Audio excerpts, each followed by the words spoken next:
Assalamualaikum warahmatullahi wabarakatuh. Bismillah, alhamdulillah, wassalatu wassalamu ala rasulillah wa ala alihi wa sahbihi wa man wala. Amma ba'd. Selamat pagi pemirsa Wasafia Channel. Kali ini mari kita sharing dengan tema suhu versus suhu. Pertama kita akan bersandar kepada ya firman Allah. A'udzubillahi minasyaitonirrajim. ولقد ذرأنا لجهنم كثيرا من الجن والإنس لهم قلوب لا يفقهون بها ولهم أعين لا يبصرون بها ولهم آذان لا يسمعون بها أولئك كالأنعام بل هم أضل أولئك هم الغافلون. استغفر الله العظيم. Suhu dalam pengertian ini adalah batasan-batasan yang Allah sampaikan dalam Al-Quran sebagai tanda orang-orang yang istiqomah, yang beriman dan istiqomah. Suhu adalah pengertian yang diambil dari kriteria Al-Quran yang Allah sampaikan. Mereka ciri orang-orang kasih Allah adalah tidak memiliki rasa takut dan khawatir, la khaufun alaihim walahum yahzanun. Kemudian laumata laim, tidak punya rasa takut dicela dan dicerca karena mereka istiqomah dalam ketakwaan dan keimanannya. Adapun antitesisnya adalah cupu. Cupu adalah mereka yang Allah sampaikan dalam Al-Baqarah, fi qulubihim maradun fazadahumullahu marada.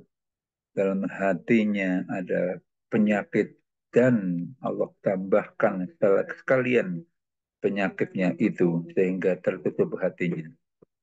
Juga dalam ayat yang tadi disampaikan, mereka-mereka yang akan menjadi penghuni jahanam adalah yang punya hati tapi tidak digunakan untuk berpikir, punya mata tapi tidak digunakan untuk melihat, punya telinga tapi tidak digunakan untuk mendengar.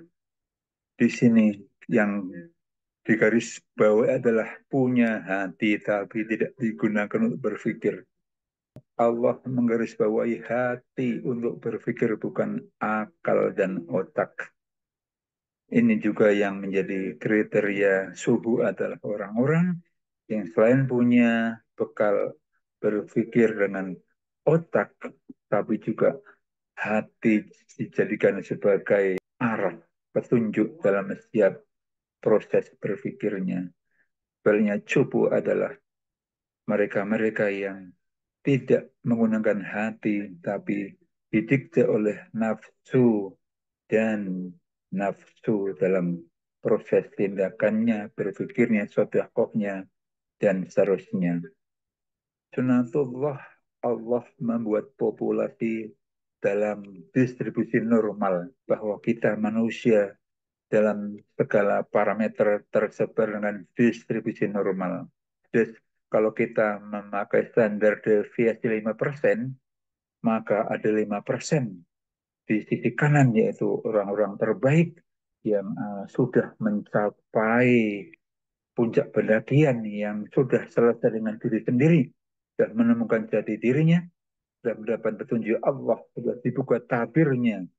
Dan di sisi kiri 5%-nya adalah orang-orang yang sebaliknya, yang hatinya tertutup, yang akalnya cerdas, gelarnya tinggi, posisi yang menjulang, tapi hati yang tertutup. Mereka selalu bertindak dan berpikir, melihat dengan kasat mata akal saja, didikte oleh nafsu dan nafsunya, dan akhirnya mereka akan menjadi tokoh-tokoh pimpinan-pimpinan golongan yang membuat gaduh di permukaan bumi, pemuja hawa nafsu, mencaci maki sesama, menebarkan kebencian, mengklaim dirinya paling benar.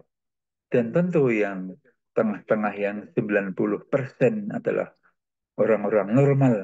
Mereka bisa petani biasa, bisa pedagang biasa, bisa tokoh biasa, bisa dokter, profesor, guru besar, tetapi mereka belum selesai berurusan dengan dirinya sendiri.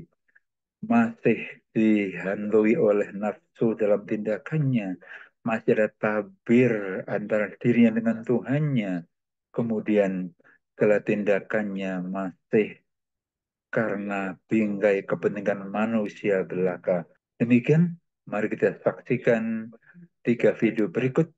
Video pertama yang memiliki dimensi menggambarkan kesejukan mereka yang telah selesai dengan dirinya sendiri, sudah menemukan jalan kepada Tuhannya, sudah memiliki sikap yang universal, tidak dikuasai oleh kabut hawa nafsu. Video kedua menggambarkan kelompok tengah-tengah. Mereka bisa profesor, dokter, guru besar, tapi mereka belum selesai urusan dirinya sendiri, belum menemukan jati dirinya, belum sampai kepada puncak pendakian. Mereka belum berhasil menggunakan hatinya sebagai alat berpikir, sebagai pendamping otak dan akal pikirannya. Dan posisi video yang ketiga adalah mewakili kelompok orang-orang yang tertutup hatinya. Ada tabrak diri dengan Tuhannya. Tidak merasa dirinya ada kekurangan apapun. Omongso paling pintar, paling bisa, paling menguasai keilmuan. Mari kita ikuti dengan cermat video berikut ini. Kalian, kita sekarang sedang menghadapi ya kan pertarungan nih. Ya kan, nah, kita mesti hati-hati. Ini iblisnya banyak. Gitu loh. Banyak iblisnya itu menggoda kita. Ya kan? Iblisnya ada 3 macam. Ada iblis seksualita, ada iblis harta, tapi yang paling gawat tuh iblis tahta. Kalau iblis seksualita mainnya diam-diam, sembunyi-sembunyi. Tapi kalau iblis itu kekayaan, harta, waduh mulai ribut. Tapi yang paling ribut adalah iblis tahta. Pakai toa kalau lagi demo. Ah begitu. Kalau lagi bertengkar tuh semua gitu. Nah oleh karena itu mari kita ya kembali ke nurani dan kembali ke akal sehat untuk menuntun hidup kita, menuntun umat kita, menuntun warga bangsa kita ke arah yang benar. Itulah tugas kaum intelektual. Nah kalau urusan yang pemilu ini laibun walahun, ini permainan hidup saja ini. Prof. Kunchoro, selamat sore, sehat selalu. Selamat sore Mbak Nilo, sehat selalu untuk Anda juga. Ya, Prof, ini apa yang ingin dicapai dari petisi yang dikeluarkan ini dan kenapa baru sekarang dikeluarkan? Oh, baik Mbak Nilo, Pak Joko Widodo itu adalah anggota UGM, satu alma mater. Karena itu ketika kita melihat adanya penyimpangan-penyimpangan, kita mengingatkan dengan kasih. Bahwa kita mengingatkan sebagai tanggung jawab kita sebagai cinta UGM dan cinta Indonesia. Prof, ini kan petisi ini bicara soal penyimpangan Presiden Jokowi. Sebenarnya apa saja yang di-highlight? Penyimpangan apa saja yang dilakukan oleh Presiden Jokowi?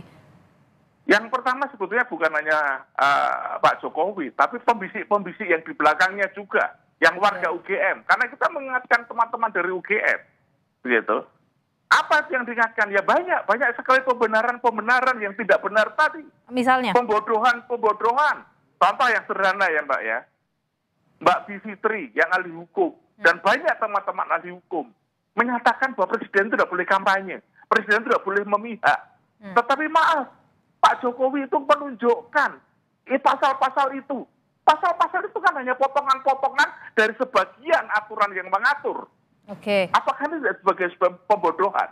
Oke. Sekarang apa artinya kampanye yang dilakukan, masing-masing teriak menjeras kehidupan bangsa, Presidennya justru tidak mencerdas kehidupan bangsa. Oke.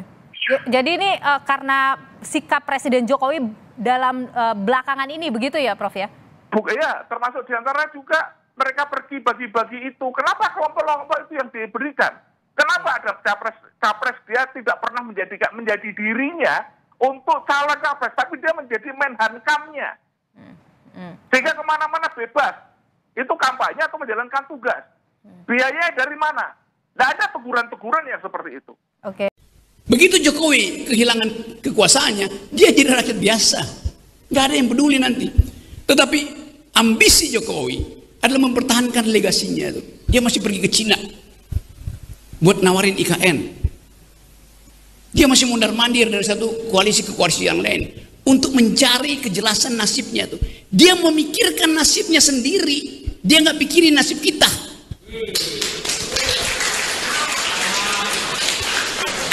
Itu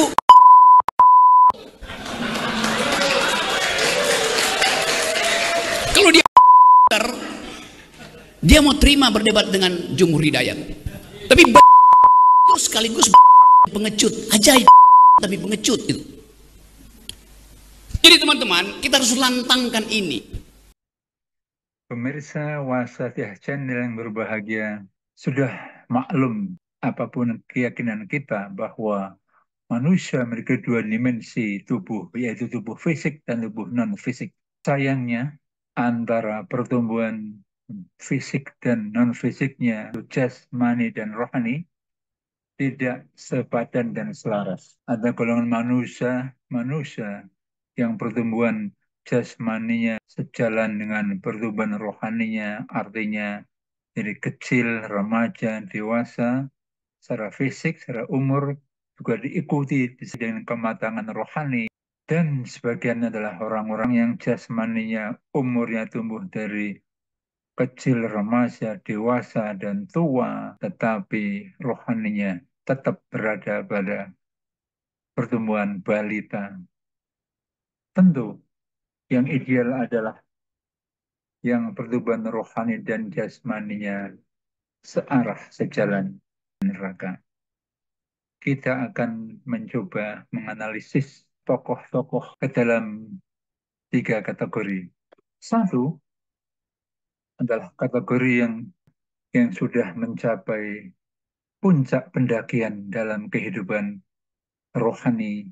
Umur sudah tua, gelar sudah profesor, sudah ditokohkan, mereka akan menemukan dirinya sendiri.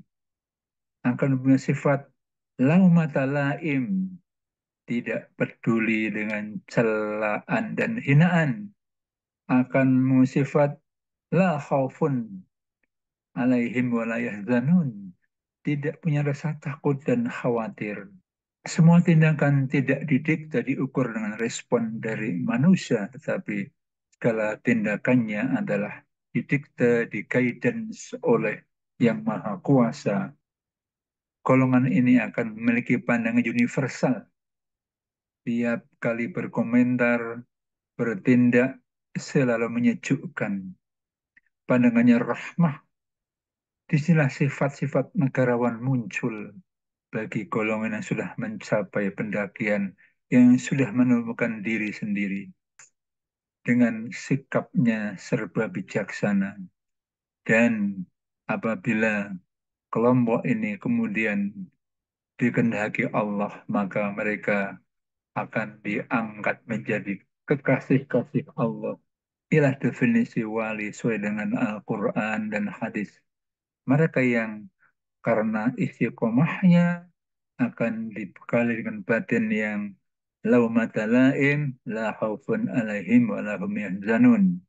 Kelompok kedua adalah mereka-mereka yang kita lihat saksikan usia sudah lanjut, gelar sudah profesor, kehidupan sudah menjulang, tinggi ketokohannya, tetapi sayangnya rohaninya belum mencapai puncak pendakian. Dia belum menemukan diri sendiri yang sejati. Rohaninya masih dalam taraf pertumbuhan balita sampai remaja. Tindakannya masih diukur dengan nilai-nilai manusia. Bertindak, berkontribusi, bersedekah, beramal, mengajar, dan lainnya masih terikat dengan respon-respon dari sekelilingnya. Gejolak nafsu masih mendikte akal pikirannya. Kelompok ini tidak bisa membaca hal-hal yang sifatnya hakikat. Hatinya belum berfungsi memaknai hakikat-hakikat kehidupan, kata-kata, makna dari alam ini semua dilihat dari akal semata. Sehingga berpotensi misleading atau syu'udan, alih-alih memiliki sifat laumata laim, la khaufun la yahzanun, dia malah dihantui dengan ketakutan. Negara ini akan runtuh, ketakutan pemimpin ini akan menjadi otoriter, ketakutan demokrasi akan menjadi hancur. Yang ketiga adalah kelompok yang lebih rendah dari itu. Mereka memiliki bekal pengetahuan akal, mungkin sarjana, mungkin profesor, tapi yang ada dalam dirinya sifat rumongso. Rumongso paling pinter, rumongso paling bijak, rumongso paling bisa. Yang ada dirinya adalah klaim. Klaim hanya satu kebenaran dalam dirinya, yang lainnya salah. Hati dan akalnya didikte oleh nafsu dan jiwa.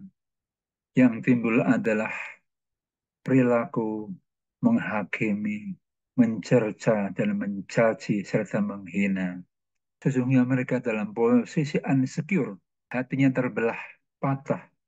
Inilah yang Allah katakan, fi qulubihim maradun fazadahumullahu marada. Hati mereka ada sakit dan sekalian Allah tambahkan penyakit itu.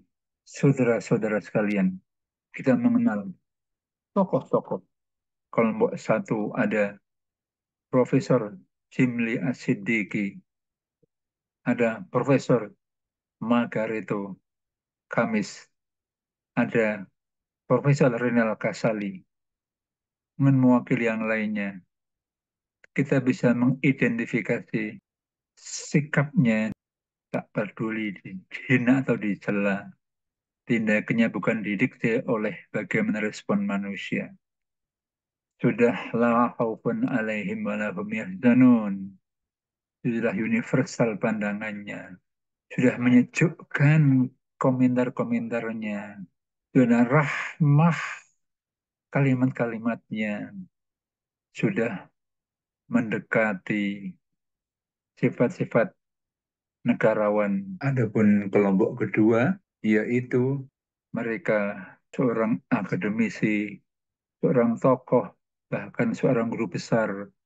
Tetapi karena mereka pertumbuhan rohaninya tidak sejalan dengan jasmania, apa yang kita dapati? Mereka bertindak bukan didikte oleh kematangan hati. Komentarnya menampakkan rasa gelisah dan ketakutan, kritik-kritik dan komentarnya tidak menyejukkan, bahkan membuat suasana semakin tidak kondusif.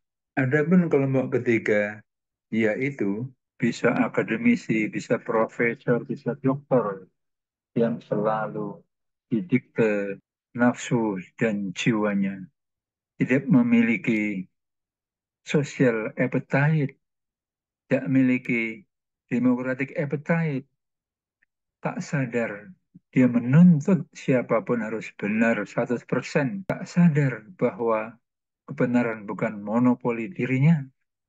Akhirnya yang adalah rumongso paling benar, rumongso paling hebat, sudah petakilan, seolah-olah dia sudah filsuf, padahal filsuf adalah mereka yang sudah mencapai puncak pendakian. Kita bisa lihat mereka-mereka di layar-layar kaca, di dunia medsos, yang sikapnya petakilan, selalu ingin memonopoli kebenaran dan beri penghakiman caci maki tanpa batas. Pesan yang paling pokok adalah satu, puncak demokrasi adalah pengendalian diri. Ini sesuai dengan kata-kata bijak Socrates. Puncak kesaktian adalah menaklukkan jiwa lawan. Puncak negarawan adalah memuliakan lawan. Kami ulangi, wahai pemirsa yang berbahagia, wahai para profesor guru besar, wahai para milenial dan Gen Z, bahwa kematangan-kematangan fisik yang tidak diikuti dengan kematangan rohani akan menimbulkan sikap-sikap, sifat-sifat yang tidak menyejukkan, yang membuat hantu-hantu ketakutan, suasana yang indah dan normal, katakan suasana mencekam dan mengerikan dan bahaya. Ingat, puncak demokrasi adalah pengendalian diri. Puncak kesaktian, kalau Anda sakti, adalah menaklukkan jiwa lawan, bukan fisiknya, jiwanya. Dengan senjata halusnya, kau lalayina, gunakan kata-kata bijak dan halus. Puncak negarawan adalah memuliakan lawan. Rasulullah SAW selalu tidak pernah menghinakan, menginjak-injak lawan, tapi memuliakan dengan sikap, dengan kata-kata, dengan perbuatan nyata. Sebagai penutup, kita akan menyampaikan ayat 1 surat Al-Isra. Subhanalladzi asra bi'abdihi laylan minal masjidil harami ilal masjidil aqsa alladzi barakna hawlahu linuriyahu min ayatina innahu huwas sami'ul basir. Allah menyatakan bahwa perjalanan Rasulullah di malam Isra Mi'raj adalah Asra, diperjalankan oleh Allah, bukan jalan sendiri. Alladzi barakna haulahu linuriyahu min ayatina. Perjalanan yang diberkahi Allah, dengan Allah tunjukkan ayat-ayat tanda kebesarannya. Kita semua, perjalanan kita dari lahir, tiap detik, tiap hari, kedipan mata kita, pergerakan sel kita, langkah kaki kita, langkah pikiran kita, bila kita diperjalankan oleh Allah, maka akan menemukan tanda-tanda keberkahannya, akan ditunjukkan tanda dari kebesarannya, akan di-guidance, harus punya risk appetite dan risk tolerance. Kita harus punya pemahaman toleransi atas apapun maknanya. Tidak ada siapapun yang di alam ini yang 100% benar dan baik, yang sempurnanya milik Allah. Jangan menghakimi sesuatu dengan nalar akal saja. Gunakan hati supaya menangkap hakikat dari apa yang ada di alam kita. Ucapan dari banjir, ucapan dari petir, ucapan dari hujan, ucapan dari tokoh, ucapan dari khalifah kita, presiden kita tidak cukup dinilai dengan nalar-nalar akal tanpa hati. Masa reformasi dibuatlah undang-undang, perangkat-perangkat, lembaga-lembaga, demokrasi. Apa maknanya? Kalau sebelumnya demokrasi dinilai di bawah titik nol, di angka minus, setelah reformasi naik ke angka positif di atas nol, dan dijaga oleh undang-undang, lembaga-lembaga sebagai buffer untuk mencegah demokrasi tidak turun kembali di bawah nol. Dan di atas nol itulah ada toleransi, risk appetite, ada toleran.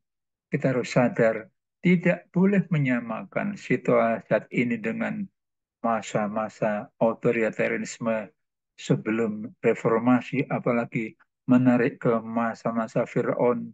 Na'udzubillah. Demikian, semoga ini menjadi pencerahan bersama.